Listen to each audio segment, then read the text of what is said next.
My husband texted me from Las Vegas saying he had married his assistant. I didn't respond. I just blocked his card and changed the locks. But when I woke up the next morning, the police were standing at my door. My phone, sitting on the mahogany nightstand I inherited from my grandfather, buzzed loudly, a vibration that felt sharper than usual in the dim early morning darkness. The screen lit up with that harsh artificial blue glow that cuts through the dark like a headlight. Nathan Brooks. My husband was supposed to be attending a marketing conference in Las Vegas, a networking event he insisted was crucial for his career advancement. "I need to make more money," he said before leaving on Thursday morning, using that line he picked up from those multi-level marketing types, the one that always made me wince a little. "This conference will open so many opportunities for us." He kissed me goodbye with what looked like sincere tenderness, dragged his suitcase down the driveway, and drove off in the rental BMW I had co-signed for. I reached for my phone, squinting against the glare, still sluggish from a restless night. I assumed it would be an emergency, a lost wallet, a missed flight, or maybe a request to transfer money for some sudden expense. Nathan was impulsive with money, always had been, but I had learned to accept that flaw as part of loving him. Instead, I found a photo. The picture was grainy and slightly blurred, clearly taken with a shaky hand under the harsh neon lights of the Las Vegas Strip. In the foreground was my husband in a blue suit I had never seen before. Definitely not one of the all-black outfits hanging in his closet at home. The suit looked like something bought from a thrift store, the kind of thing someone grabs when they forget their luggage at the airport. Standing next to him, wearing a dress straight out of the 80s, was Sofia Rivera, the coworker he had mentioned many times over the past year, always insisting she was just the new assistant who helped him plan things and avoid unnecessary problems. They were holding up a piece of paper toward the camera. Even in the low light and blurry resolution, I could recognize the formal lettering and what looked like an embossed seal. A marriage certificate. Behind them, the tacky faux Gothic arches of a drive-through wedding chapel glowed with purple lights and fake flowers, looking like the punchline to a terrible joke. The text message that came with the photo followed right after. "Just married Sophia. I've been with her for 8 months. Your weak energy made this too easy. Enjoy your pathetic little life. I'm finally free." I stared at the screen, my thumb hovering uselessly over the glass. The timestamp glowed at the top, 3:47 a.m. For what felt like 30 seconds, I couldn't breathe. I couldn't breathe at all. The shock hit like a physical blow, an explosion ripping my thoughts apart. My heart pounded so hard in my chest, I could feel my pulse in my temples, behind my eyes, in the tips of my fingers. And then, just as suddenly as it had hit, the shock receded like a wave pulling back from shore. What rose in its place wasn't the anger I would have expected, not tears or despair, but something entirely different, a clarity so sharp it was almost frightening. It felt like someone had flipped a switch in a dark room, flooding everything with crisp detail. My thoughts, chaotic just moments ago, arranged themselves into clean, sequential steps. He didn't just cheat on me, he gloated about it. He had an affair, then documented it, and sent the evidence straight to his legal wife with a message crafted to deliver maximum emotional damage. It was arrogance on a level that bordered on stupidity. He had handed me everything I needed to destroy him. I didn't reply. I flipped the phone face down and breathed until my chest settled. After that, I sat up, turned on the bedside lamp, and walked to the home office. I didn't cry. I didn't scream, didn't throw anything, didn't act out any dramatic movie-style reaction. I simply got to work. The next 3 hours I spent planning, searching for evidence. Every keystroke was deliberate. Every decision was measured. Nathan had always been a chameleon, charming when he needed to be, ambitious to the point of ruthlessness, capable of manipulating people so subtly you wouldn't realize it until long after. But he had one fatal weakness that would lead to his downfall. He was financially illiterate. He treated money like oxygen, limitless, invisible, something that simply existed in the air for him to breathe whenever he needed it. I opened my laptop, the screen's glow becoming my strategic map. First was the house. I pulled up the property records I kept in a secure folder, the documents I had reviewed closely when we got married, specifically because my attorney insisted on it. I had bought the house 3 years before I ever met Nathan, at that industry networking event. It was premarital property, clearly protected by the prenup he had signed, without reading, because he was too in love with me to care about boring paperwork. I remembered that day vividly, how he brushed off my suggestion to have his own lawyer review the documents, how he signed with cheerful enthusiasm, and then suggested we go out for expensive cocktails to celebrate the upcoming wedding. Next were the financial accounts. What Nathan called our joint checking account was actually my primary checking account, one where I had simply added him as an authorized user 3 years before we got married. That distinction was crucial, and it was something he had never bothered to think about. I logged into the bank's website and navigated to account management. Remove authorized user. I clicked. Confirm removal. I clicked again. The system processed for 3 seconds that felt like 3 hours. Then, user successfully removed. The credit cards followed the same pattern. They were accounts I had opened years before I met him. He had supplementary cards, which gave him access to my accounts. Cancel card. Report lost, stolen. Remove authorized user. Click. Confirm. Click. Confirm. Click. Confirm. Everything executed with surgical precision. 1 hour after receiving the photo, he was completely cut off from every financial resource he'd relied on for the past 3 years. His personal checking account, as I had seen before on the banking app, always hovered around $50 because he burned through his paycheck on golf outfits he never used, networking lunches, and subscription services the moment the direct deposit hit every other Friday. Once it was all done, I picked up my phone and called a 24/7 locksmith service I found through a quick online search. Emergency locksmith, this is Travis. The voice on the other end was sleepy but professional, the voice of someone used to emergency calls at odd hours. Yes, I need emergency service, I said, my voice steady and completely emotionless. I need all exterior locks changed immediately, and I need the garage door access code reset. That's going to run you at least $300, plus rush fees, Travis said. I heard him waking up fully, probably pulling on pants, and searching for his keys. I'll pay you $600 if you get here within 20 minutes. There was a pause. Give me the address. I'll be there in 15. 12 minutes later, he pulled up, a broad-shouldered man with a silver-streaked beard, wearing a tucked-in polo and worn jeans. He glanced at my face, then asked nothing. He started working with a drill and key blanks, occasionally looking over at me with a sympathetic expression, like he had seen this scene more times than he wanted to admit. While Travis worked on the front door, drilling out the old lock and installing the new one, I stood in the entryway under the streetlight glow and began taking the next steps. I screenshot Nathan's messages and the wedding photo. I backed them up to 3 different cloud storage services. I sent copies to a personal email address Nathan didn't know existed. By 6 a.m., the house had become a fortress. Every electronic staircase was pulled up. Every physical gate was locked and reinforced. The keys Nathan carried in his wallet when he left for his trip were now nothing but useless bits of metal, unable to open a single lock in the home he had lived in for the last 3 years.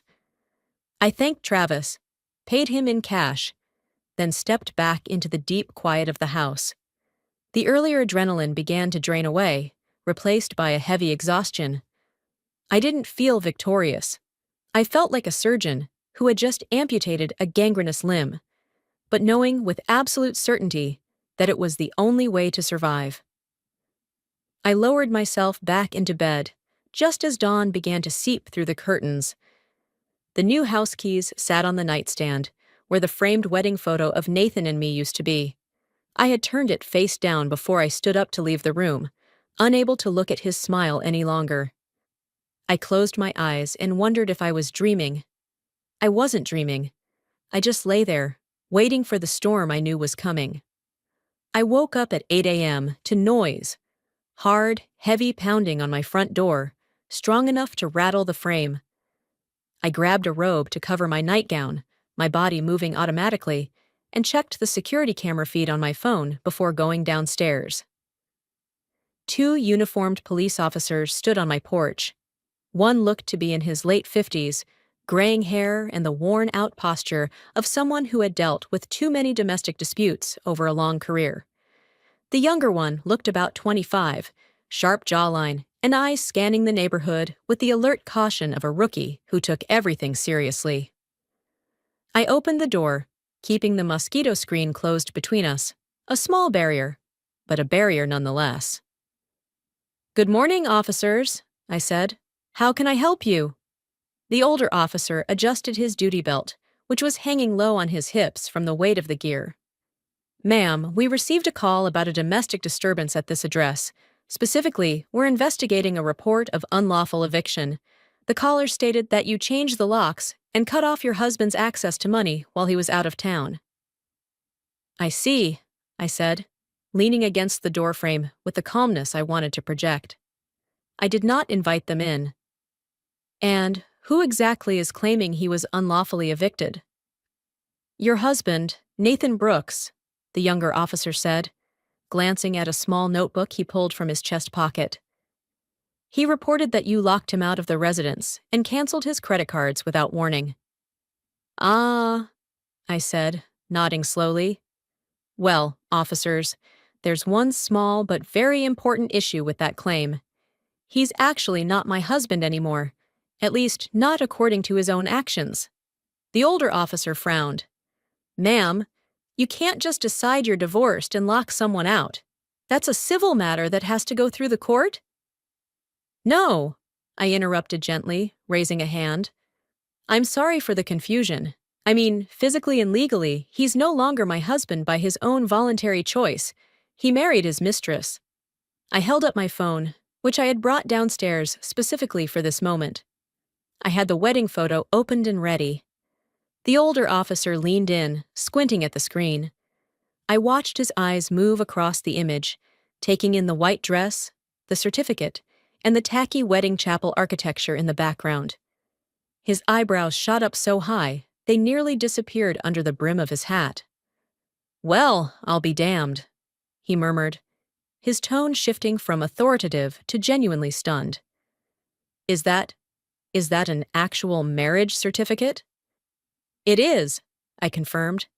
"And here's the message he sent with the photo." I swiped to show him the cruel text, the timestamp right there in plain view. The younger officer leaned over his partner's shoulder, and I saw the corner of his mouth twitch as he fought back a smile. "Now, about the property," I said. I swiped to another prepared screenshot on my phone. "This is the deed, showing it was purchased in 2016, under my name only. Premarital asset. My husband's name is not on it, and the prenup we signed clearly protects this property. As for the financial issue, the credit cards he mentioned are accounts under my name, and I have the right to revoke them." The 2 officers exchanged a long look, the kind of wordless communication that happens between coworkers who've been doing this long enough to talk without speaking. It was the look of people realizing they had been sent out based on a false report. "He also said you took some of his personal belongings," the younger officer added, though the accusation now lacked any real force or conviction. "His personal items are completely untouched inside the house," I said. "However, because he voluntarily committed an illegal marriage and ended our marital relationship through his own documented actions, I have no legal or moral obligation to grant him or his mistress access to my private property." The older officer let out a long sigh, the sound a slow leak of air from a punctured tire. He lifted the shoulder radio. "Sir?" he said into the mic. "This is Officer Patterson. We're on scene."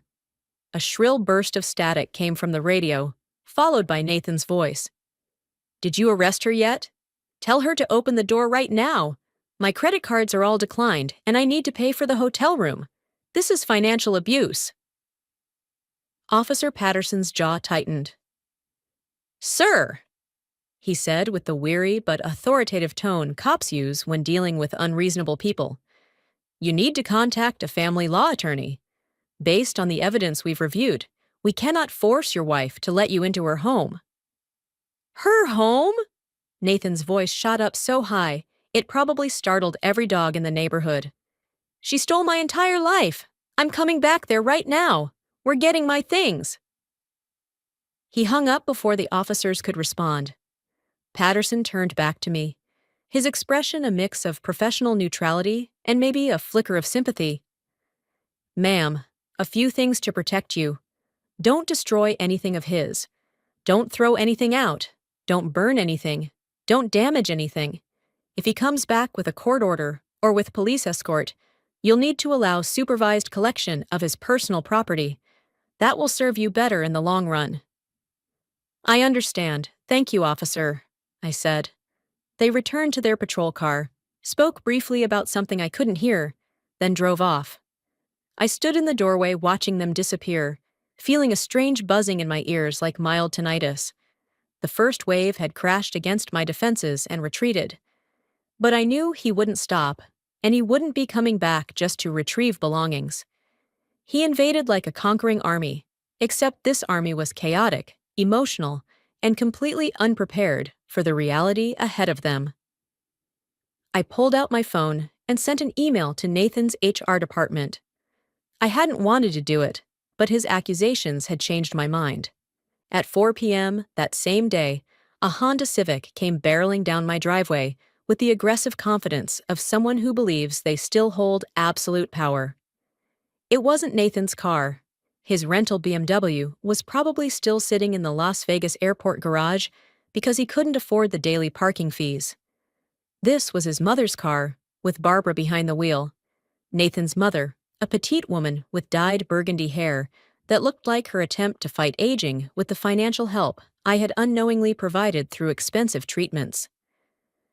Nathan sat in the passenger seat.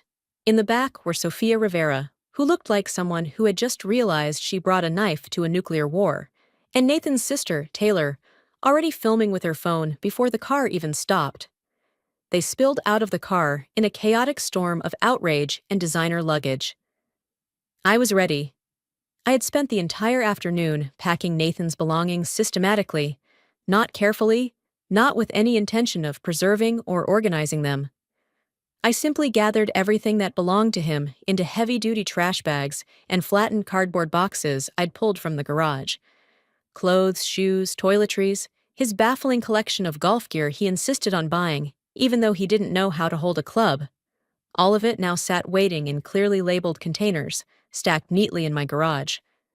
I opened the garage door as they approached the house, then stepped into the doorway with my arms crossed. "You monster!" Barbara screamed, before she was even halfway up the driveway, her voice shrill enough to shatter crystal.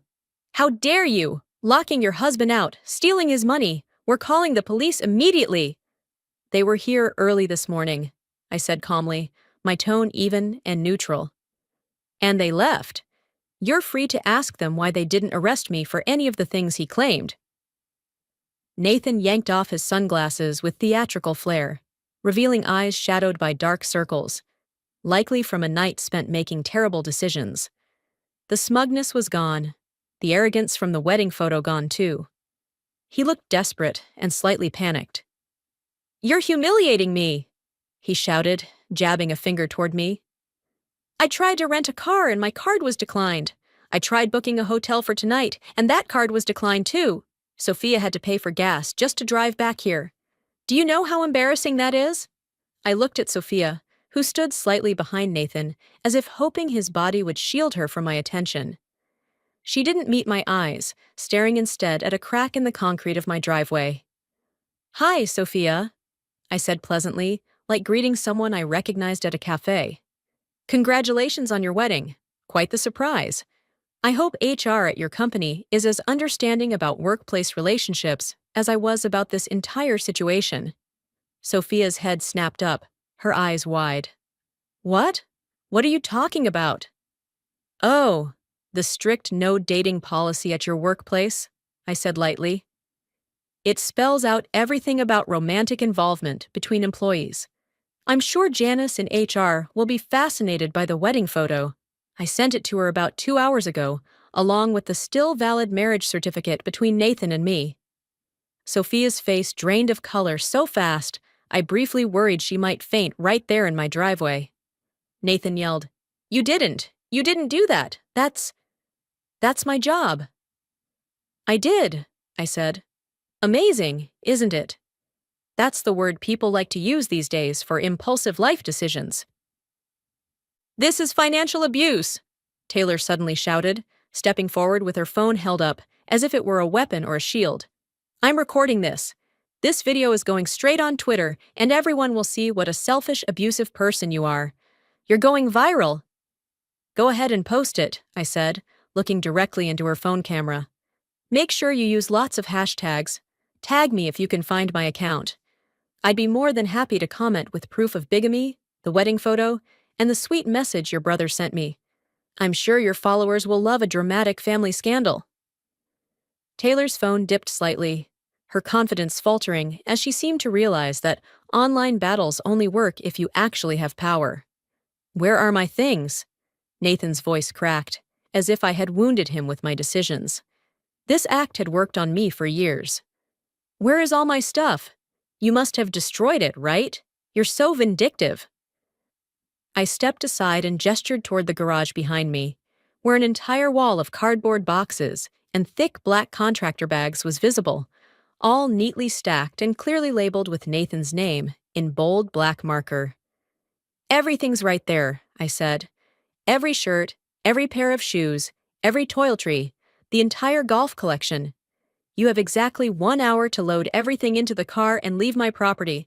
After that, I will shut the garage door and call the police for trespassing."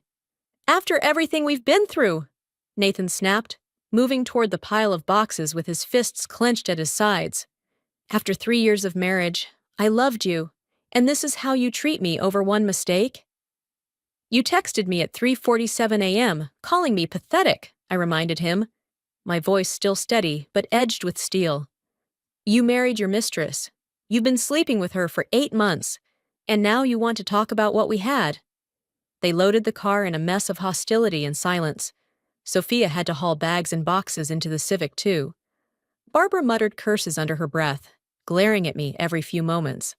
Taylor kept recording in short bursts, though I noticed she always angled the camera away from the clearly labeled boxes, probably because showing proof that I had preserved Nathan's belongings would ruin the narrative she was trying to build. Nathan tried twice to get inside the house, claiming he needed to use the bathroom and double-check his things. I blocked the door both times, refusing to let him step inside my home. When the trunk was full and the back seat packed so tightly with trash bags that Sophia looked like she barely had space to sit, they finally retreated. As they drove away, I saw Nathan staring at me through the passenger side window. It wasn't hatred in his eyes. I would have recognized that. It was confusion, deep and disoriented. Throughout our marriage, he believed I was passive, safe, easy to control, and predictable.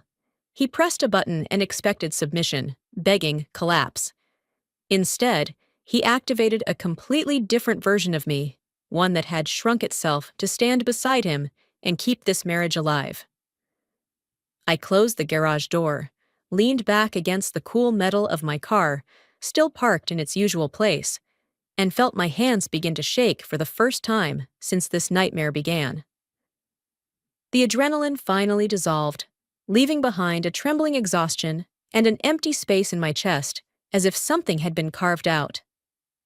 The next few days, Nathan launched a smear campaign on social media that even a famous content creator would have been impressed by. Facebook, Instagram, Twitter. He was everywhere at once, posting long, emotional monologues painting me as controlling, abusive, manipulative, paranoid, someone who had trapped him in a loveless marriage and destroyed his spirit. He claimed he ran off to Las Vegas out of fear for his safety. He described his marriage to Sophia as a saving love, as if he were the victim of his own affair rather than the perpetrator of an 8-month, calculated cheating streak. He posted photos of himself looking devastated, sitting in a corner surrounded by beer bottles, an artsy shot, photos of the trash bags I used to pack his belongings, all carefully staged to tell the story of a man falling apart. Mutual friends started messaging me. Some were supportive because they had known Nathan long enough to recognize his patterns, but many accused, "How could you turn him into this? He says you controlled every part of his life. Don't be so jealous. Men only think about work." What actually happened? I need to hear your side. I didn't respond yet, not immediately. Instead, I called Caleb, my friend in cybersecurity, and the person who helped Nathan set up his cloud backup system about a year before he bought a new phone. "Caleb," I said quietly, "I need the message logs, everything he thinks he deleted. I know you helped him set up the cloud backup last year. You can access it. His password is still Nathan1234 because he never changes his passwords." There was a moment of silence on the other end. "I can access it," he said. "Are you sure you want to see what's in there?" "Give me everything," I said. "Every message to Sophia, every email, every deleted text. I need the full picture." By that evening, I had a 73-page PDF. It was a comprehensive record of betrayal, detailed and complete enough to feel like evidence prepared for a criminal trial. Caleb had extracted everything: deleted texts the cloud retained, emails Nathan thought he erased forever, even his search history, which included Google queries like "how to hide money from wife" and "quick divorce process." Nathan hadn't just made mistakes or cheated. He had been systematically sabotaging our marriage for over a year. The messages to Sophia went back 14 months, starting harmless but turning quickly into something calculated and cruel. October 12th. "She's so stupid. Give me 6 more months and I'll have enough saved for your dream wedding." December 24th. "Merry Christmas, baby. I hate being here with her." January 15th. "She's paying for my marketing certificate program. Total is $4,000. When I finish that, I'll pull another investment for our new company." I read all 73 pages, my jaw clenching tighter with every new revelation. Then I chose 3 specific screenshots. The confession about hiding money, showing deliberate financial exploitation. The message about boring family, showing his contempt for people who had always treated him well. And the guarantee benefit strategy, outlining his calculated plan with disturbing clarity. I posted all 3 screenshots on my Facebook timeline, without any additional explanation or personal commentary. The reaction was immediate and intense. Within an hour, the post had been shared 47 times. The comment section became a battlefield. People who had written supportive comments on Nathan's page suddenly went silent, or quietly deleted their posts. Some who had known us both for years even posted their own stories about times Nathan had lied to them or manipulated situations for his advantage. First, Nathan's father called my boss at work, a man he had never met, screaming that I was a predator and a financial abuser who needed to be fired immediately. My boss, who had already seen the Vegas wedding photo because news spreads fast in an office environment, politely informed Nathan's father that if he called again, the company's legal department would intervene regarding harassment. At 3:17 a.m. on Thursday, less than a week after the text, my phone buzzed with a motion alert from the front door security camera. I opened the app, still half asleep, and suddenly found myself watching Nathan standing on my porch, wobbling drunk, trying to shove his old key into the new lock. When it didn't work, he started pounding on the door with something that looked like a rock from my garden. "Give me my money back!" he shouted at the wood, slurring. "Thief, that's my inheritance money." Which was ironic, considering his father was very much alive and had recently called my boss demanding I be fired. I didn't call the police. I just saved the footage. It was more evidence for the ongoing divorce process, but the peak of absolute absurdity came 2 days later, from an unknown phone number. Even though I knew better, I still answered. "Hello? Is this the woman destroying my daughter's life?" A sharp, screechy voice snapped, dripping with hostility. "I'm sorry, who is this?" "This is Margaret Rivera, Sophia's mother," I almost laughed. In fact, I had to cover my mouth to stop the sound from escaping. "Mrs. Rivera," I said, trying to keep my voice steady, "I assume you're calling to apologize for your daughter having an affair with a married man." "My daughter made a mistake," she barked. "Young girls do stupid things when they are in love. But you're an adult. You should know better. You should be the bigger person in this. You need to take your husband back." I paused, genuinely stunned by the logic. "I'm sorry, your daughter is only 4 years younger than I am, so I wouldn't call her a young girl. And why exactly should I take him back?" "Sophia is going to leave him," Margaret said, her voice dropping into a harsh whisper, as if sharing a shameful secret. "She lives with me. She owes $60,000 in student loans. Nathan, he can't support her, so you need to take him back so my daughter can get her life back together." The audacity was breathtaking. I sat there holding the phone, momentarily speechless at what I was hearing. "Let me make sure I understand you correctly, Mrs. Rivera," I said slowly.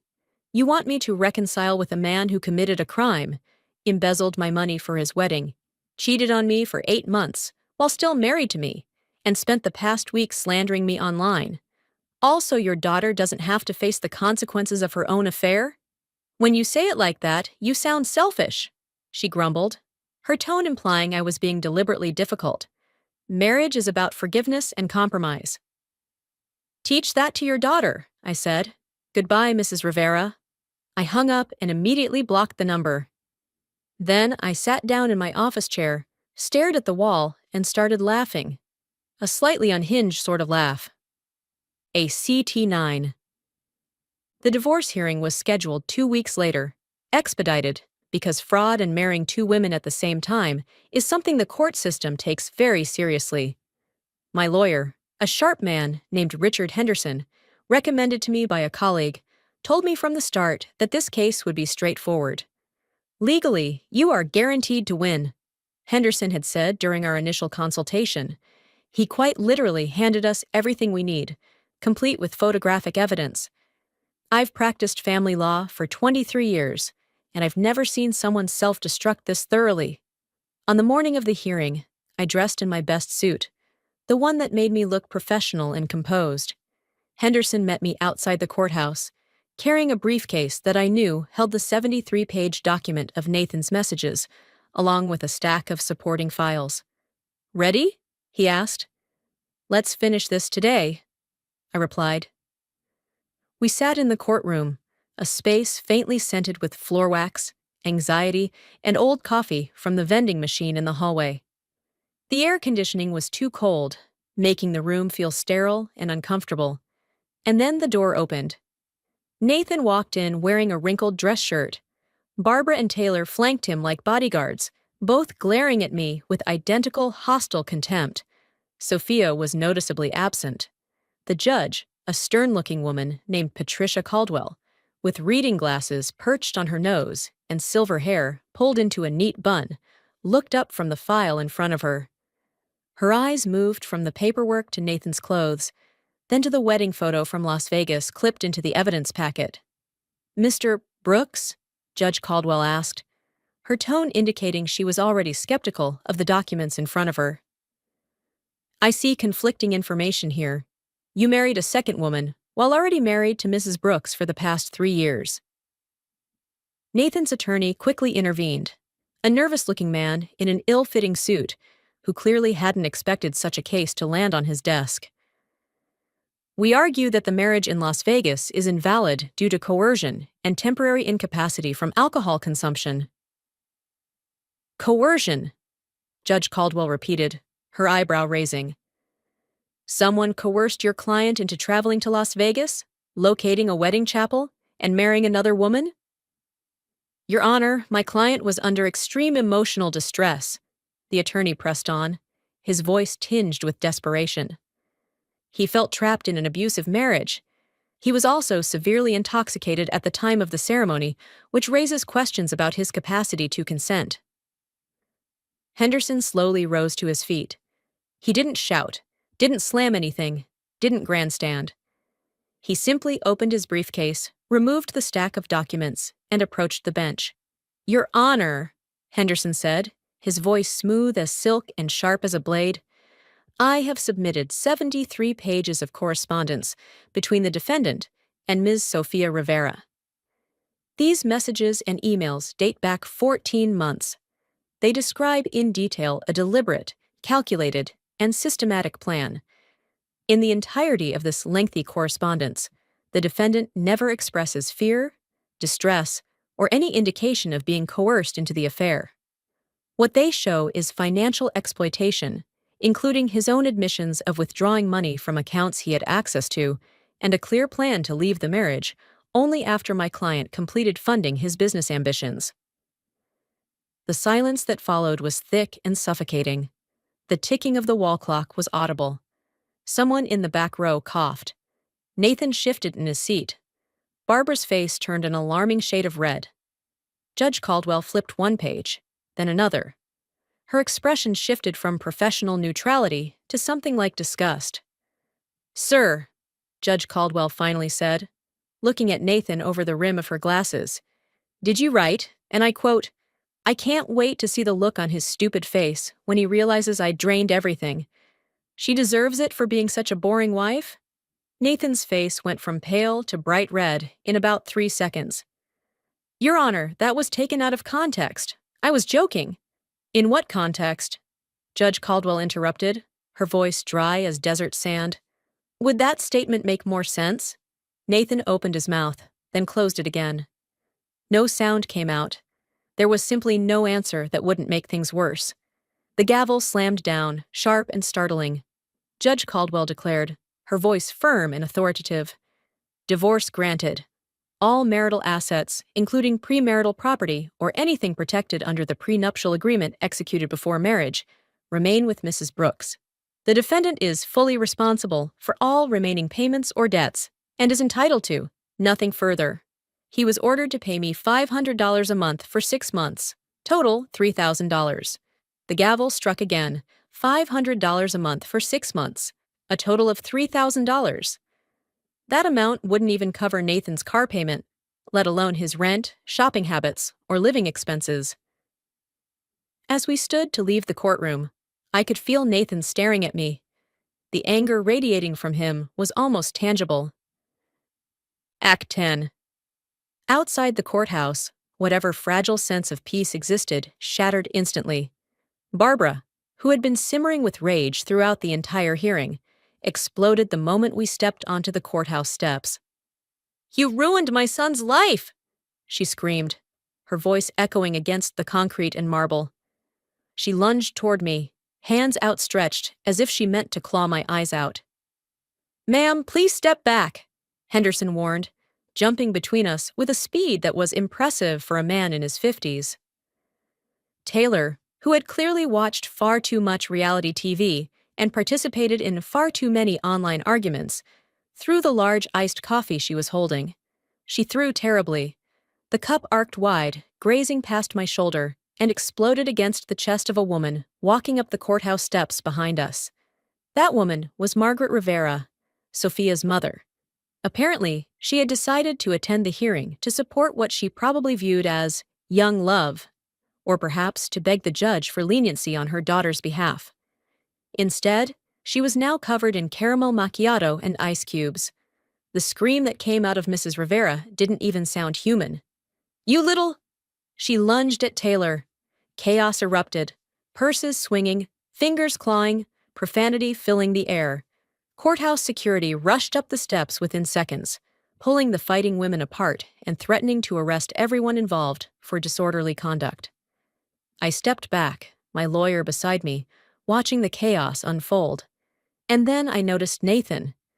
He wasn't jumping into the fight. He wasn't stopping anyone, wasn't stepping in to defend his mother or his sister. He just stood there, watching the chaos happen. Act 11, 6 months later. When everything had quieted down, but everything had also changed completely. I sold the house about 3 months after the divorce was finalized. It held too many memories I wanted to leave behind, too closely tied to a version of myself I no longer recognized or wanted to be. The real estate market was wild then. I sold it for $200,000 above asking to a young couple with twins who loved the backyard garden. I used part of the proceeds to buy a modern, luxurious condo downtown, closer to my office, with floor-to-ceiling windows and a doorman who screens every visitor. No one is allowed inside the lobby unless I explicitly approve it. According to credible whispers from mutual acquaintances, Nathan is living with his parents in their cramped two-bedroom apartment. Apparently, it's its own special kind of hell. Sophia didn't show up at the divorce hearing, because by then, she had already moved on. Literally. New company, new state. And she'd met someone new, a blackjack dealer named Crystal, who apparently didn't ask too many questions about her living situation or employment history. When Sophia realized Nathan was broke, and I had no intention of becoming anyone's safety net, she vanished. The last I heard, through a former coworker, Sophia and Crystal got married. Both Sophia and Nathan were fired from their old company. They were escorted out of the building by security that very same day. Mrs. Rivera, in a twist that surprised absolutely no one, is now suing Nathan for emotional damage and reputational harm. She is also demanding reimbursement for the dry cleaning bill for the suit that got soaked in coffee. The lawsuit likely won't go anywhere, but it adds another layer of pressure to Nathan's already disastrous situation. And me. About 2 months ago, I started changing in the smallest of ways. Things that once felt like they weren't meant for me. A yoga mat rolled out over pale wooden floors, my hands trembling slightly as I pressed my toes into the mat, then exhaled, each breath slowly pulling me away from the noise of the past. A pot gently simmering on the stove, the scrape of a wooden spoon reminding me that sometimes caring for yourself simply means allowing yourself a good meal. A text from a close friend popping up, saying only, "Coffee today?" And me replying, "Yeah, 3 p.m. Bring your smile, without asking anyone for permission, without feeling guilty. Friendships became new anchors. Their laughter, the way someone rested a hand on my shoulder as I retold a chaotic chapter, the way their eyes saw me as someone reclaiming her right to exist, not as someone meant to endure. We walked through brightly lit streets together. I traveled, not to escape, but to open windows, one-way plane tickets to places I used to glance at on maps, folding clothes into a suitcase, placing my passport on the table, and lifting my head to the view outside my new apartment. The floor-to-ceiling glass reflecting a woman calmly arranging her life the way she wants it. At one airport, when Nathan tried to find my contact information, the building where I lived, with its strict security system, stopped him right at the reception desk. A cold stare from the guard, a silent shake of the head, and he understood that the boundary was no longer just words. I realized, slowly, like morning light filtering through a window, that I had let his family dim my light for years, their words settling on me like thin layers of dust over glass, blurring my view, making me see myself only through their lens. Now I wipe that glass clean, piece by piece, with small habits, with friends, with legal clarity, with mornings spent on yoga, and dinners I cook just to savor my own flavors. There was no grand celebration, only quiet afternoons, when I sat down and let a warm sense of peace spread through my chest like heated water. I thought about the 73 pages of messages detailing how he planned to use me and discard me. I thought about the 8 months of lies. I thought about the early morning text calling me pathetic, telling me to enjoy my small, sad life. He played stupid games. And he got exactly the prize those games deserve. The only thing I regret is not recognizing the red flags sooner, like on the day we first got married, when he told me his ex-girlfriend was crazy and controlling because she changed the Netflix password after he went to dinner with a client. I should have realized then that I was looking at my own future. But now I understand. I learned the lesson, and that lesson was worth every dollar of legal fees, every sleepless hour, every painful moment of those first few weeks. If you're listening to this, remember that healing is not going back to who you were. Healing is moving forward, not rushed, but determined. Choosing yourself again and again through small, intentional actions. If my story resonates with you, hit follow. Here, I talk about people who stayed silent too long and those who finally speak through action.